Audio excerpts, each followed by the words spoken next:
கிரீஸ்மா slice கொடுத்ததுக்காக அவங்களுக்கு தூக்கு தண்டனை கொடுத்துட்டாங்கன்னு நீங்க நினைச்சிட்டு இருக்கீங்களா? Not at all. தூக்கு தண்டனைன்றது அவ்வளோ ஈஸியாலாம் யாருக்கும் கொடுத்துட மாட்டாங்க. ரேரஸ்ட் ஆஃப் ரேர் தான்.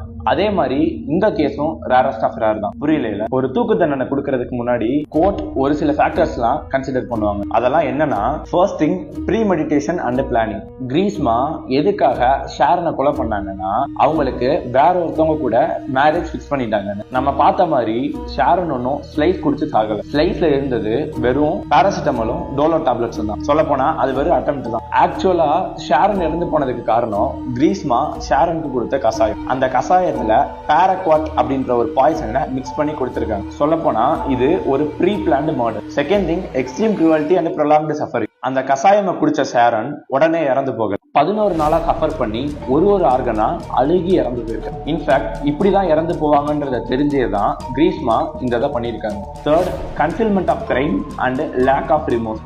அந்த பாய்சனை கொடுத்த கிரீஸ்மா ஒரு இடத்துல கூட ஷாரனை காப்பாற்றணும்ன்றத நினைக்கவே இல்லை. அண்ட் கோர்ட் ப்ரொசீடிங்ஸ்லயும் நான் பண்ணது தப்புன்றத எங்கேயுமே உணரவும் இல்லை. அப்போ அதுக்காக தான் டெத் பெனால்ட்டி கொடுத்தாங்களான்னு கேட்டா இல்ல. அது என்னன்றத அடுத்த பாட்டுல சொல்றேன்.